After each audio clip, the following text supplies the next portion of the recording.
Live presents Hank Phillippi Ryan. Hello, I'm Candace Ryan. I'm not related. Sisters and brothers. There we go. And I am actually the head of the Children and Teens department here. So if you've never seen me here, it's because I'm in my back corner over there with all of the little guys and some of the big guys too. But I'm really excited to facilitate this event today. And as mentioned, this event is part of the Writers Live series, which is now in its 16th year of connecting readers to authors. And we're going to be running these events all the way through April. There's some publicity that's over here on the table for anybody else who wants to take a look at what's up and coming. It's also on our website all the way through April, so you can see who else we're going to be having today. I would also like to recognize the Friends of the Palm Beach County Library System.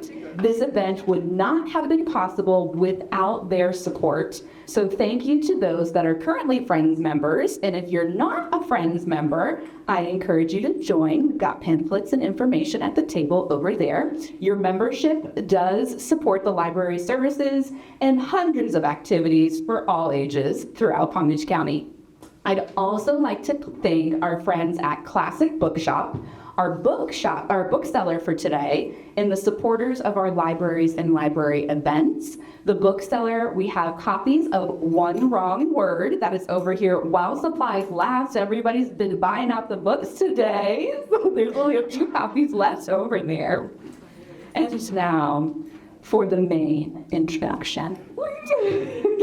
Hank Phillippi Ryan is the USA Today best-selling author of 15 novels of suspense. She has also won multiple prestigious awards for her crime fiction, including 5 Agathas, 5 Anthonys, and the coveted Mary Higgins Clark Award. She's also the on-air investigative reporter for Boston's WHDH-TV and has won, get ready for this, 37 Emmys, 14 Edward R. Murrow Awards, and dozens of other honors for her groundbreaking journalism. National book reviews have called Hank a master at crafting suspenseful mysteries and a superb and gifted storyteller. Hank's novels have been named Best Thrillers of the Year by Library Journal, New York Post, Book Hub, Pop Sugar, Real Simple Magazine, and many others. Her new book is One Wrong Word, a twisty, nonstop story of gaslighting, manipulation, and murder. B.A. Harris says, a gripping roller coaster of a read. This is Hank at her very best. Hank lives in Boston with her husband, a renowned criminal defense and civil rights attorney. So everybody give a big warm welcome to Hank Phillippi Ryan. Welcome. It's so nice to see you all. This is absolutely great. Perfect timing. Come on in. It's so nice to see so many friends here today. Diane is here. Welcome. And Charles Todd and Zach Bissonette. You know his wonderful books. It's terrific to see you all.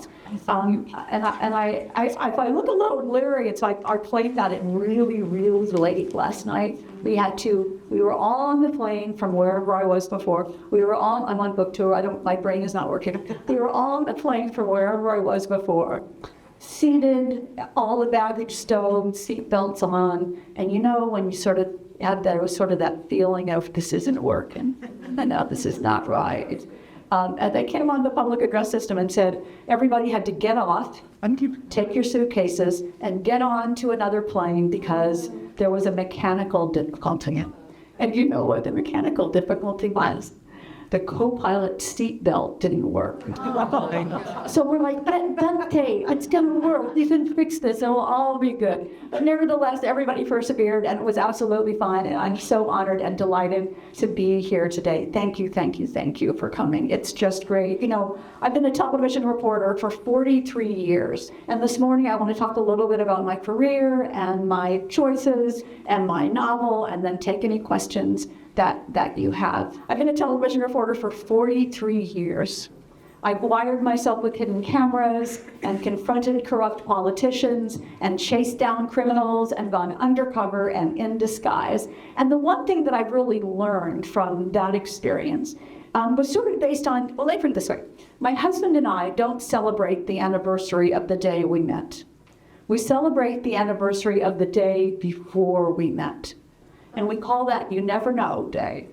Because you never know what wonderful thing is around the next corner. Right? You never know. You wake up every morning and you think, who knows what's going to happen? Let's just see what the universe has in store. So that's what my whole life has been. I grew up in really rural Indiana. Anybody from Indiana? No.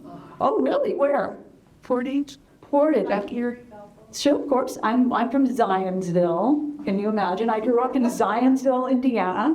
The place was so rural that you couldn't see another house from our house. And my sister and I used to ride our ponies to the library to get books, and we'd fill up the saddlebags with books and read up in the hayloft of the barn behind our house.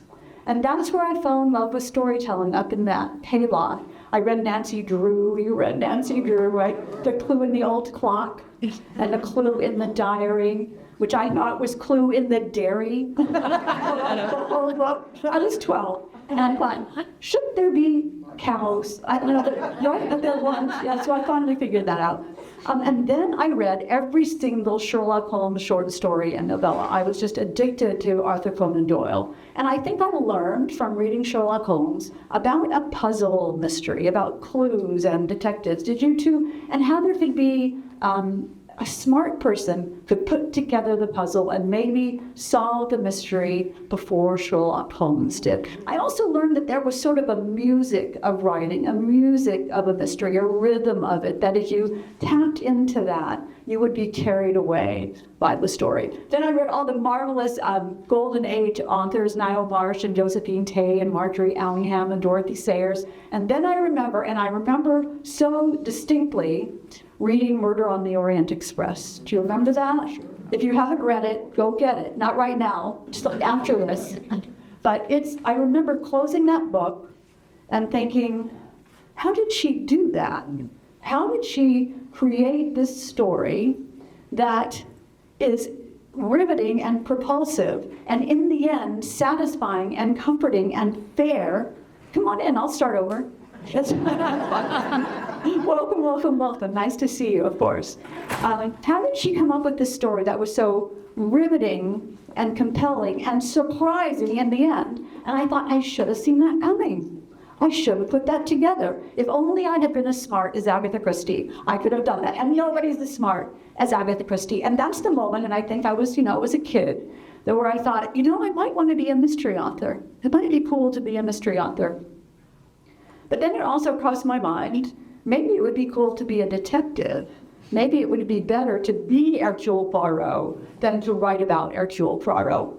And it's so interesting that as my career developed, I became an investigative reporter, which is sort of like a detective, and then later in life, which I'll tell you about in a minute, a crime fiction author. So I did get a little bit of each of those. But and especially in the world, if you never know what's around the next corner, I also have learned over these years that sometimes terrifying or sad disappointments can have a profound effect on your life and can turn out for the better, even though it doesn't feel like it at the time. I was the geekiest, nerdiest, most bookish 14-year-old you could possibly imagine in your entire life. I had no friends, no parties, no dates, no anything. My only friends were characters in books, seriously. And one, I don't know if they do this here, but when you grew up, but they had, in my middle school, the superlatives, best dressed, most likely to succeed, those kinds of things, most popular. I didn't get any of those. I was voted most individual. Horrible, right? Horrible. Most individual at age 14. When all we want to do is just like, please let me be like everybody else. I knew what most individual meant. Most individual, that most misfit, most unlike the rest of us. Most, we don't want to sit with you at lunch, right? And they put my picture in the school paper upside down to prove how weird I was. I knew that I was so unhappy. I was just sobbing. I went home sobbing like the doomed 14-year-old that I was. I was never going to be happy again. And I was griping and whining to my mother that the world isn't fair. I said, the world isn't fair. They can't do this to me, and this is not fair. And my mom comforted me, as moms do, if we're lucky. But then she took me aside and said, sweetheart, you're griping that the world is not fair. She said, listen, kiddo, the world isn't fair. The world isn't fair. And she said, you're just going to have to get used to it. And I remember thinking, even at age 14, I remember thinking, why? Why do I have to get used to it? Why can't I do something to change that? And I vowed, even at little 14-year-old age, I vowed that when I grew up, I was going to leave a mark. I was going to make a difference. I was going to leave a legacy. I was going to do something in my life to make it matter that I had lived, that I was going to stand up for the little guy like nobody stood up for me. And so with that was sort of in my back pocket. Excuse me, I'm going to get this water. This is what travel does, right? This is So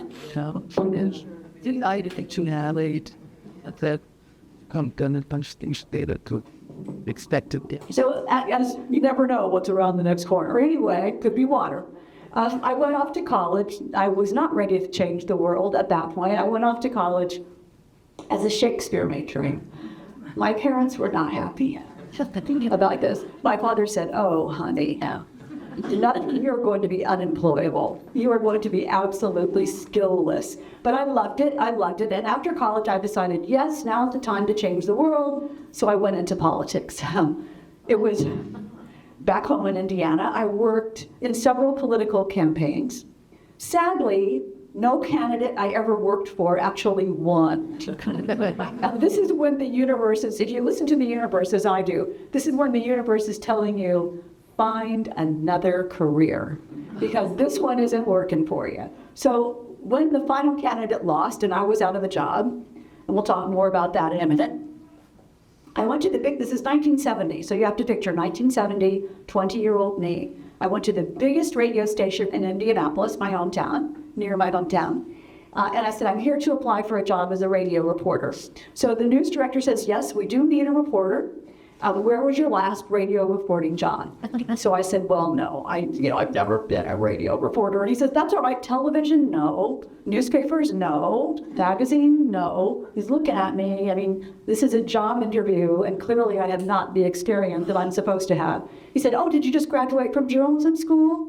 No. Are you on the school paper or the yearbook? No. Have you ever written anything, an article or interview? Have you ever put together any kind of anything that has remotely involved with any kind of radio reporting or any kind of reporting? No.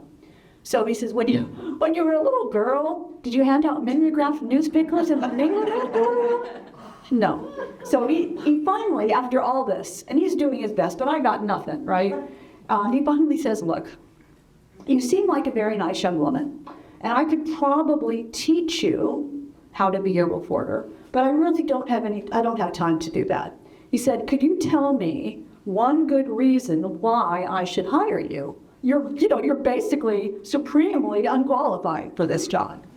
And I said, well, yes, I can give you a good reason. I said, your license is up for renewal right now with the Federal Communications Commission. And you don't have any women working here. And then I just smiled. And the next day I had my first job in broadcasting. I'm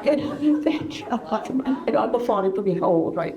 But it's interesting, and I love that story, and I tell it for a couple of reasons. One, because it wouldn't work now. We changed the world, those of us who started our careers in the 70s. When I talk to journalism classes now, young women in journalism classes, and I say, here's how I started, but it won't work for you. If I went to Channel 7 right now and said, you should hire me because I'm a woman, they'd say, yeah, you and everybody else in this building, sister, right? My boss is a woman, and her boss is a woman, and her boss is a woman. So we changed the world. Jane Pauley, who also started in 1970, Jane Pauley calls us the class of 1970 the class of women who started in broadcasting in 1970 because of the change of the equal opportunity laws, and we took advantage of that, and we knew our stuff, and we did our homework, and we knew what we were doing. Jane Pauley, Barbara Walters, Jessica Savage, Leslie Stahl, we all started at the same time, and we all got our jobs because we were women. And I'm really proud of sort of being part of the history of breaking the gender barrier in broadcasting. You know, that's the legacy, again, that's the legacy that we left, women who are my age, in broadcasting. That's the legacy that we left. I also like that story so much because I remember that day when I walked in to ask for a job for which I was supremely unqualified, just ask the news director. I was a little bit brave, right? I was brave. I was naive and confident, as sometimes a 20-year-old can be, but I was also brave. I took a chance, and I found my calling. I took a chance, and I found my calling. And I wonder why now, as we're supposedly older and wiser, why we lose that bravery. Why do we lose that bravery? Why do we think, oh, we can't do it? Someone's going to say, no, this is never going to work. It's too late. It's never too late to follow your dreams. It's never too late to be what you want to be. And I have been a television reporter every day since that day. And in my job at Channel 7, I found terrible problems in the 911 system that were sending emergency responders, police, and firefighters to the wrong address thousands of times a year in Massachusetts. Can you imagine? You call them for the police and they go to the wrong place. We found terrible problems. We found firefighters, the firehouses, the places where firefighters live and work, in such terrible shape that they would not pass fire inspection. And we got millions of dollars appropriated to fix the firehouses for our firefighters. We found so many problems in the mortgage lending and home improvement contracting business in Massachusetts that 3 new laws were passed as a result of our story. I've had people sent to prison because of my stories. I've gotten people out of prison because of my stories. I've gotten homes out of unfair foreclosure and millions of dollars in refunds and restitution for consumers. And you think, that little girl in the hayloft who wanted to make a difference, you never know what wonderful thing is around the next corner. And you never know what delight and happiness will emerge from what you think is a disaster. And it's true, true, true. Now, I told you, it's never too late to follow your dreams. And I am the poster child for that. One day when I was 55 at Channel 7, I had a good idea for a novel. I was 55. And I came home and I said to my husband, sweetheart, I have a great idea for a novel. I'm going to write a mystery. And Jonathan says, great, honey. He says, do you know how to write a book? And I'm like, how hard can it be? How hard can it be? I've read 1 million books. I soon learned how hard it could be, but I was so devoted and so determined and so compelled and so obsessed with writing a book that I did it even though I had no idea what I was doing. And that turned out to be Primetime, my first novel, which won the Agatha for Best First Novel. And that was the beginning of my career in crime fiction. And essentially since then, I've written a book a year since then, since that one day that I had one good idea. And I'm so honored to be with you here today to talk a little bit about my 15th book. Can you believe it? Book 15 came out today. That's so nice. Will you understand this world? Book 15 came out 3 days ago, I think, and I'm so excited to be sharing my launch week with you. It's amazing. One wrong word. Where does a book come from? Harlan Coben once told me to write the kind of book you love to read. Because if you write the kind of book you love to read, then your readers will feel that passion. Your readers will feel the joy that you're having in writing the book. It takes a year to write a book at least, so you might as well have fun doing it and enjoy doing it. So I don't like graphic sex in books, so I just don't put it in mine. I don't like graphic violence in books, so I just don't put it in mine. I don't like inappropriate language in books, so I just don't put it in mine. But what I do love is gaslighting and mind games and twists and turns and deception and a little bit of murder. So that's what if you like Lisa Spalanini, Lisa Jewell, Lisa Unger, Lisa Gardner, all the Lisas, this is the kind of book that I write. Fast-paced, twisty, turning. I want you to miss your stop on the subway because you're reading this book. I want you to not be able to put the book down. You want to just read one more chapter. So where does a book come from? That's what I keep trying to think about. And I was thinking in this book about scandal, about why it is that we're all so interested in the latest buzzy story. We say to each other, oh, did you hear the thing about that?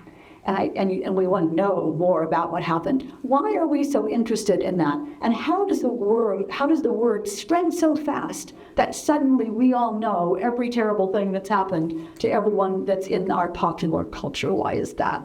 I was also thinking about rumors and how fast rumors spread and how devastating they are. I mean, how many of us have had someone say something about us that's just not true, say something that just isn't right and spread a rumor about us? How devastating is that? How destructive is that? How unempowered do we feel when that happens? Because do we fight back? Do we defend ourselves? Do we ignore it? What do we do? And what do scandal and rumors have in common? Is the power of words. The power of words. Sometimes words can be just as destructive and deadly as a gun or a knife. The one wrong word can be a guillotine for you. The power of words. And words are a deadly weapon that we all have, right? We just have to decide whether to use our words for good or evil. That is a choice that we all must make. So from that, I took rumor and gossip and scandal and betrayal and revenge and sort of twisted and turned those ideas like a Rubik's Cube into a brand new story and came up with one wrong word. As I say, rumors, scandal, betrayal, revenge, and justice, one wrong word can ruin your life, and no one knows that better than crisis management expert Arden Ward. Arden Ward, a crisis management expert, is suddenly faced with having to solve a personal crisis of her own. She's been accused of having an affair with a powerful client. It's not true. She would never do such a thing, but her boss believes the rumor, and Arden is about to be fired. So Arden gets 2 weeks to save her career. And during that 2 weeks, her job is to repair the reputation of Ned Bannister. Ned Bannister is a handsome, manipulative, powerful Boston executive who's been acquitted in a drunk driving fatality. But even though the jury said he was not guilty, the court of public opinion has decided that he is the parking garage killer, no matter what the jury said. And it's ruining Ned's life. And it's ruining Ned's wife's life, and it's ruining his 2 adorable children's lives. So Arden devotes what might be her last 2 weeks on the job to helping this shattered family and make sure people realize that Ned Bannister, as the jury says, is really a good guy. But as the truth begins to emerge, so do the doubts, and Arden begins to wonder if she's using her skill with words to protect a murderer. Rumors, gossip, scandal, betrayal, revenge, one wrong word can ruin your life. And as it turned out, one wrong word is 3 strong women facing off in a high-stakes psychological cat and mouse game to prove their truth about a deadly crime. But which woman is the cat?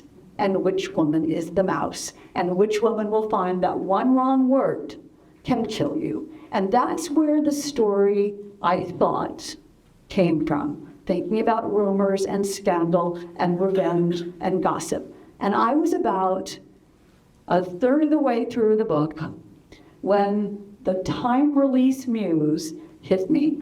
And I realized that, yes, I was talking about rumor and scandal and gossip and revenge and greed and betrayal, but I was also talking about myself.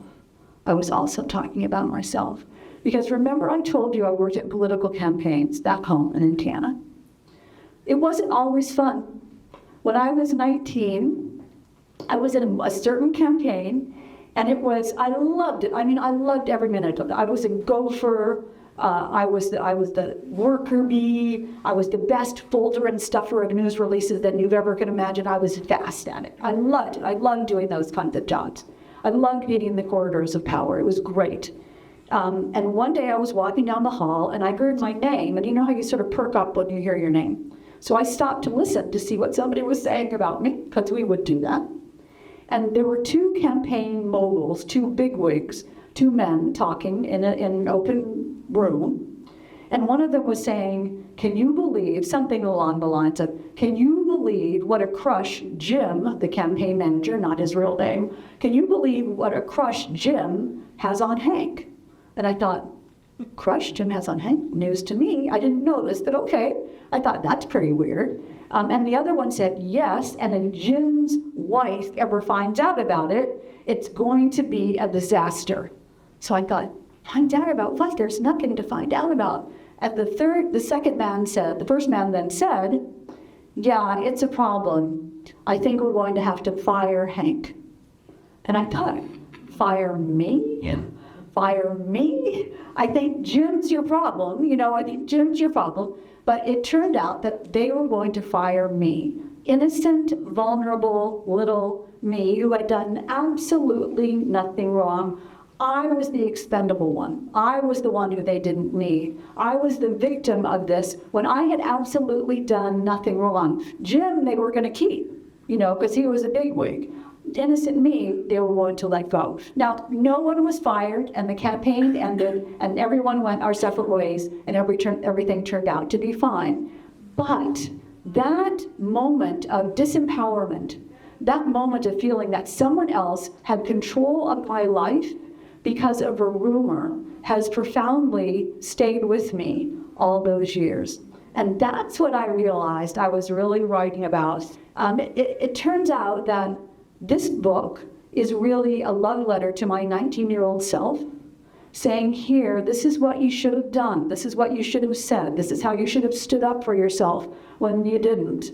And I got to have Arden Ward, my main character, I got to have Arden Ward say and do what I did not say and do. And oh man, it was fun to write what she did. And it shows you, that moment of sort of knitting up the past, of fixing the past through fiction, was so empowering and so much fun. And as I said, it's a fast-paced, twisty, turny, psychological cat and mouse thriller. But now, because you're here today, as Paul Harvey used to say, the rest of the story, and you'll know what are the underpinnings and where this book really came from, even though I didn't know it when I started writing it, which is pretty amazing. I don't know anything when I start writing. I don't know. I just have this one little gem of an idea, and I don't know what happens next until I write the next line or the next sentence or the next paragraph or the next scene. So sometimes people say to me, wow, the twists and turns in your story, you really surprised me. And the ending, wow, what a surprise. And I say, yeah, wasn't that a surprise? Talk about a surprise ending. I surprise myself every time. That's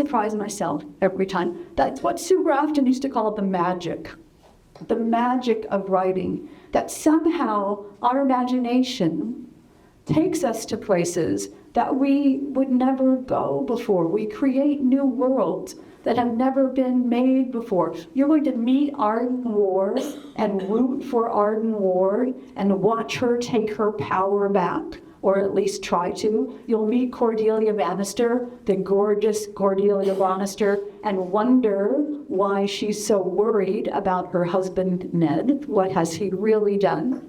And you'll meet Monelle Churchwood, a devoted, obsessed district attorney who wants nothing more than to bring Ned Bannister in prison. Would you like my water? Who wants nothing more than to put Ned Bannister in prison. And as I said, 3 strong women, but only one can win. That's what a novel is. What does someone want, and how far will they go to get it? And that is one wrong word. When I finished writing my first novel, I called my husband into the room and I said, sweetheart, watch this. And I typed the end. And then I burst into tears. I burst into tears because I knew no matter what happened after that, that little girl in the hayloft, I keep referring to her, that little girl in the hayloft had followed her dreams, had written that mystery that she thought of, when she was 12. But I shouldn't have cried when I typed the end, obviously. I shouldn't have cried because it wasn't the end at all, right? It was the beginning of this wonderful new second half of my life and career. And I'm so honored that you shared this with me. I am so happy to be here sharing this new life with you. Thank you so much for coming. Thank you. Okay, we have time for questions. Who has it? Easy, non-controversial. Yes. Does the title come first or does the novel come first? Does the title come first or the novel come first? I've written 15 books, and it's been different every time. But I'll tell you exactly where the title for this book came from was from the last book, from my book, The House Guest. And in The House Guest, someone says to someone else, one wrong word is like a guillotine. And I thought, ooh, one wrong word. Well, that's a great title. And it came from a fictional character who I created. Isn't that so funny how that works? Yeah, I mean, sometimes, my book, The Murder List, I had the title, The Murder List, before I had the book. I thought, ooh, that's a great title. I wonder what that book's about. So it's sort of alchemy where a title comes from. Who else had a question? Yes. Reading Shakespeare about. Finish the scope over it. You relax. Boy, you're it. I'm doing well, Horatio. I didn't have a ratio. Now I'm doing well. I didn't have a ratio. Do I get an A minus? Well, you said well first, so that's... You know what? Doomed, right, dude? At least I knew Horatio at the end. Yeah. I didn't plant him at the Shakespeare quiz on the day. Who else has an easier question? Yes. Hi. Yes, when you were planting clues in your book, how deeply do you plant them so that the reader, when they finally finish the book, is, oh, now I remember what was on page 3. Yes, it's a wonderful question. How deeply do you plant a clue? It is my complete goal to have you, when you get to the end of the story, say, oh, I should have seen that. Oh, I just didn't. All the clues are there, and they are in absolute plain sight. If you put them together the way I put them together. Sometimes I think about it as I'm putting together pieces in a jigsaw puzzle. And you're putting together the pieces in your jigsaw puzzle in your brain. And in the end, I say, watch this. And I flip the puzzle over, and it's a different picture with the same pieces. So I want, it's interesting. It's a fascinating question because my readers are smart. You all are smart. And I know you're going to be trying to figure out who did it and what and why. Not only who did it, but why. I mean, my husband and I watch crime fiction together on TV. And I'll say, oh, it's the sister. Oh, she's going to drown. And John will say, why do you think someone's going to drown? I'm like, there's a swimming pool. Why do they? Right outside, so right. And Jonathan says, can't you just watch it? No, I can't watch it, right? I can figure it out. So I know that that's what you're doing too. I know you're trying to figure it out. So I'm going to put some things in that are like screaming clues and that will be explained in the end, but aren't a means to the end of the mystery. So there are things that will happen that are important and relevant, but that won't be important and relevant to the crime. So it's a balance. And I do my first draft. I do my first draft since I don't know what's going to happen, I do my first draft just to find out what happens in the story. And then I go back, about 7/8 of the way through the book, I think, oh, this is what happened. Okay, I guess this. And I'm finished. And then I go back to the beginning and craft and twist and change and make sure it is that. Take out everything that isn't the story and add some things that are the story. And that's the really fun part. Once I know the story, as a television reporter, I mean, it's audacious to type the words chapter 1 and then think 100,000 words to go, and I don't know one thing are. That's a risk. That's a tightrope. Though I do have done 15 times. But I think part of it came from being a television reporter. That as an investigative reporter, I don't know the end of the story. I'm out in search of the story. And if I knew the end, it wouldn't be a news story, right? Because you would already know the end and you'd already know the answer. So as a reporter, I'm comfortable with that. I'm comfortable with not knowing. I'm comfortable with the search, knowing that there will be an end to the search. There will be an answer. And I think it's the same in writing crime fiction. You know, I'm in search of the story, but instead of researching from documents and interviews, I'm researching my own imagination to see what the story really is. And so I think that's why I can happily do it. I mean, don't get me wrong, there are some days when I think, please give me an outline, just tell me what happens. I wish I had an outline, but I can't do it that way. I have to grow the story from the seed of the idea. Well, you think Who else had their question? Yes. you wrote series characters for years. Just wondering whether you best spending time. Yes, thank you, Zach. I wrote series characters for years, like first 4 books, the Charlotte McNally series, beginning with Primetime, and everything is still in print, so you can all go get, you can go get it. My Charlotte McNally series were primetime, FaceTime, airtime, drive time, about a television reporter in Boston who's worried she's getting too old for television and wonders what happens when you're married to your job in television and the camera doesn't love you anymore. Now I scraped the bottom for that idea. It's very, very difficult to come up with that. And then I wrote a series about Jane Ronald, a reporter who keeps getting fired because she's too honorable, and her secret love, Jake Brogan, the coolest police detective in Boston. But since then, I've been writing standalones. And it's just, you know, a standalone to me is one story about one world, about one group of people, and it's the most compelling, important, irresistible story that's ever happened to those people. This is what you need to know about them. And the key difference, I think, obviously, in the series and standalones, and one reason I love standalones right now, is that in a series, you get your character, you know your main character, and you know the milieu, and you know the people around them, and you know how their personality, and you know that they have a puppy and an Audi and whatever it is they have. You have to come up with a story, a crime they have to solve. But from the author's standpoint, what's difficult about writing a series character, I mean, we know we love series, love them, and we go back to see what Kinsey Malone is up to now, or what Maisie Dobbs is up to now, or what Inspector Rutledge is up to now. We don't care, you know, we love the story, but we love the character. But we know that the stakes in a series cannot come from the mortality of the main character, because Kinsey Malone is not going to die in B is for burglar, because you know she's going to be back in C, it's for what criminal or whatever it is. So the challenge for a series author is to make you care about someone other than the main character, because no matter what peril they're in, you know that they're going to live to tell the tale, right? So that's hard, that's very, very difficult. The rest of it is great. In a standalone, it's a one-time story, so anything can happen. And think of the power of an author in that situation. Anyone can start out to be good and turn into be bad. Anybody can start out to be bad and turn into be good.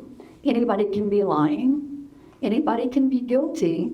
And anyone could die, right? Anyone can die. So as an author, that's tremendously enjoyable for me. I mean, because I want to surprise you in the end. I want to surprise and delight you in the end and have you say, that was exactly what was supposed to happen, but I didn't see it coming. And where is Hank's next book? That's how I want you to feel at the end of the story. So that's the difference of series. And I think, you know, I really in awe of people who write series, because it is a really high bar to keep people loving that character.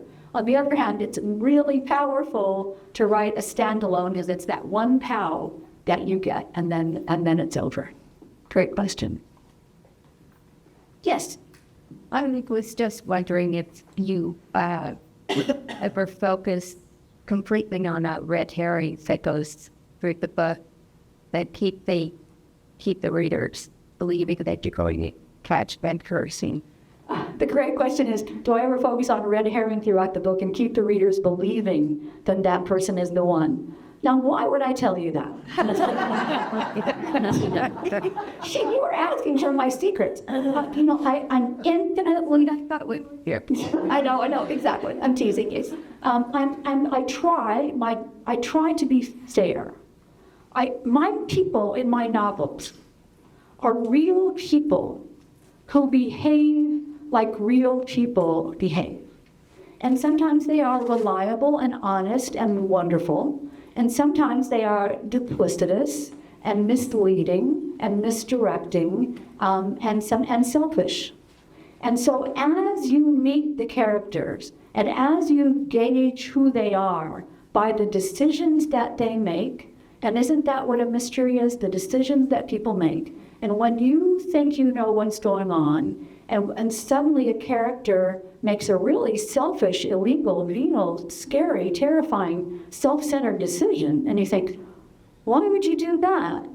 Or someone does something that's really generous and loving and wonderful and selfless, that's a reveal of the character. That's a reveal of the character.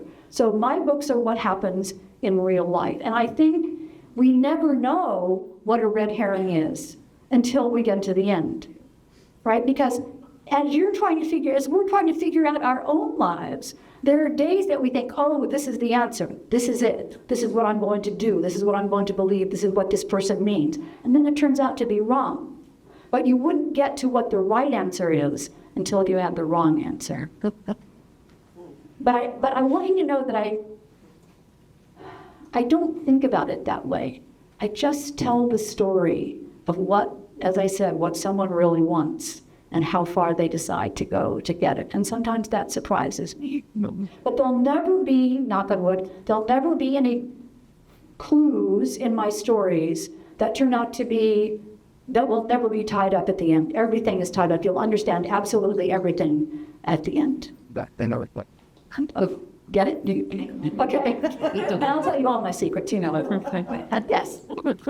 Hank, I love your story about how in the beginning your husband said, do you know how to write a book? And you said, how hard can it be? And I'm just wondering if you could reflect on your 15th book. Like, how hard did it end up being? And how is your experience of writing a book and your process different with book 15 than maybe with book 5?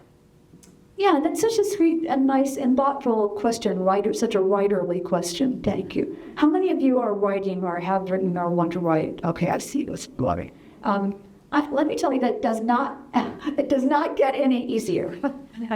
There's no easiness.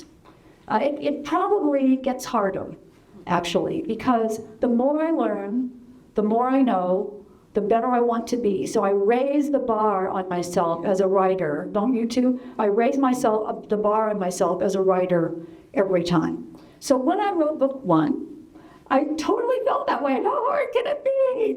You know, by book 2, I'm thinking, oh, now I have to write another one. I get to. How did I do that again? And then by the time it became my real job, with the deadline and with the contract and with people in New York waiting for me, and I know that each book has to be better than the next one. I don't want you to say, oh, Hank mailed it in on that one. It has to be, oh, this is her best. Oh, this is her best. Every time, this is her best. So I understand, after 15 years, I understand the rhythm of it. And I'm less panicked when I have a day where it's extremely difficult to write. I'm less panicked. Because there's never been a story I've done for television or a book I've written where I haven't had several days, many, more than that, where I think, whose idea was this? This is terrible. I don't even know why they agreed to buy this book. This is the worst idea that anyone has ever had. Oh my golly, I'm doomed. Take your money back. You're never getting this book. And then one day I actually looked at my Agatha Awards, and I thought, every one of those books, I felt like this. And every time it worked. And every time I thought I cannot find the answer to what happened in this novel, soon after I did. So then I remembered there's a wonderful Thomas Edison quote, which is, let me get this right, wonderful Thomas Edison quote that says, when you think you have exhausted all of the possibilities, remember this, you haven't. Isn't that great? Because it isn't that there's no answer to the thing. It's just that you haven't come up with it yet. So bottom line, world's longest answer. Bottom line is I've learned over 15 years to embrace the panic. Embrace the panic. Because every time I panic and my brain seizes up, I think, oh, this is the panic stage. And what comes after panic is the solution. So I get excited because I know now I'm panicking, the great solution is next. So I'm a little bit, knock on wood, a little bit less fearful that I won't be able to do it. I think I'm able to do it. How much fun will it be? Something will it be? But I think that's part of the deal. I mean, if it were easy, everybody would do it. So it's not. I mean, when I think this is so hard, I think, yeah, it's hard, and I pat myself on the back a little bit and say, you're a writer. It's difficult. If it weren't difficult, you aren't working hard enough. Did anybody else embrace the panic parade? Yes. It's the very short question. I just want to know, my husband asked you that, how you got the name Hay. Oh, I got the name Hay. Yeah, I know, it's funny. I mean, you remember I told you, well, my real name is Harriet. Harriet Ann. Harriet Ann Soblosky is my real name. It's really Harriet Ann Soblosky Lamb Phillippi Ryan Shapiro is my actual name. But there's just no room on the television. Anyway, so I grew up being Harriet, and I hated that name. And if you're a geeky 14-year-old, and all the cool girls are Debbie and Linda, right? It was awful. So my first day of college in 1967, someone said to me, you don't look like a Harriet, we'll call you Hank. And I didn't say I look like a Hank. I just said, yes, absolutely. Absolutely. Anything but Harriet. Anything but Harriet. And I don't remember who that was. I don't know who that was or what the circumstances were. That's what happened. That's what happened. Some random person randomly made me Hank in 1967. And I've been that ever since. You know, Harriet is interesting because there wasn't Harriet the Spy, wasn't written when I was born, in the years that I would have read that. Probably if it had been, I would still be Harriet, which is interesting. But all I had as a touchstone, I hadn't read Harriet thing yet. So as a touchstone, all I had was Ozzie and Harriet. You know, you just don't want to be somebody's mom. That's just not one bit cool. So so I griped about it all, for years. When my mom died, many years ago, I was at the hospital with her, and I said, Mom, I need to tell you, I'm really sorry about the Harriet.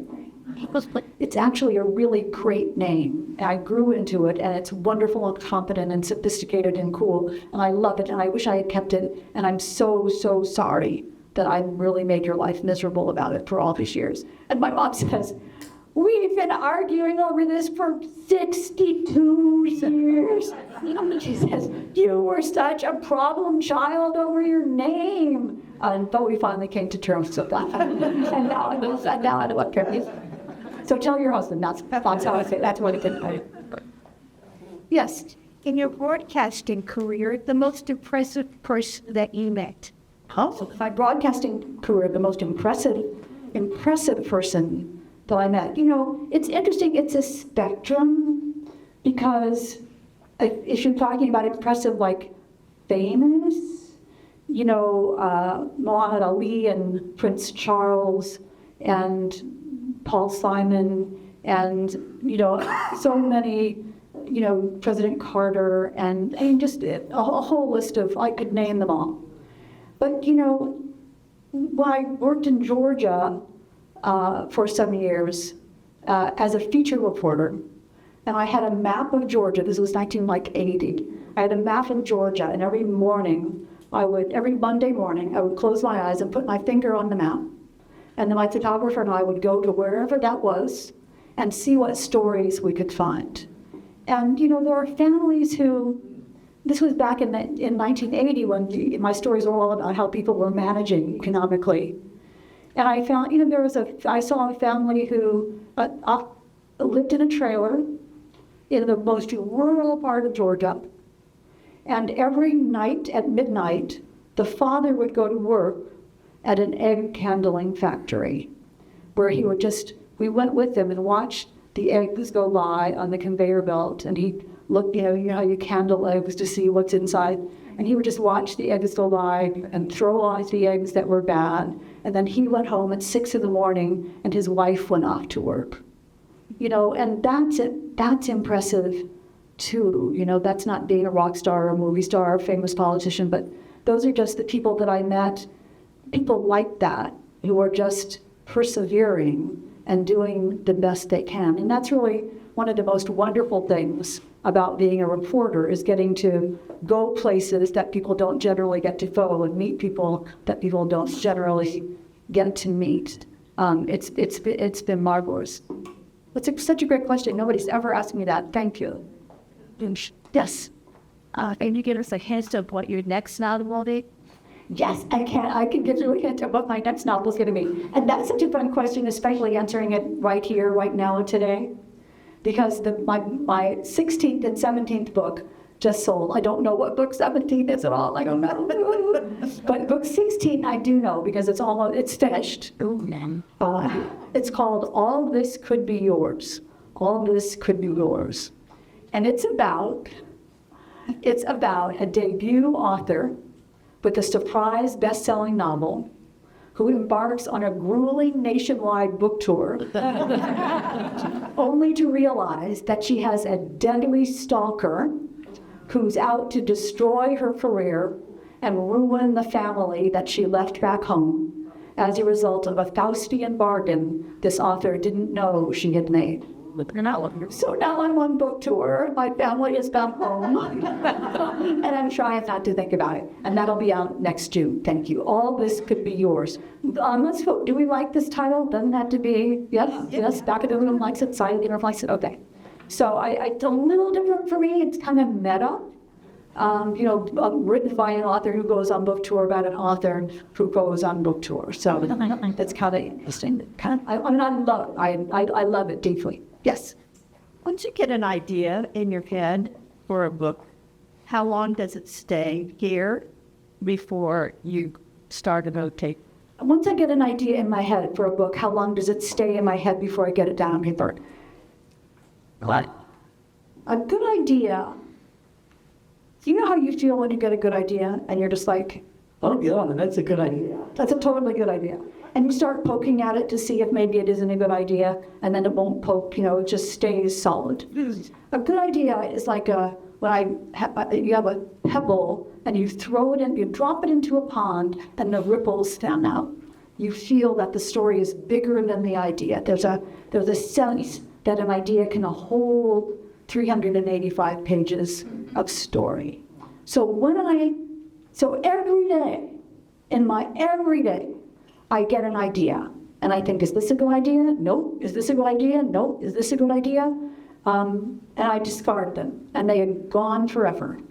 But then I'll get the one, and I'll know that it's the one.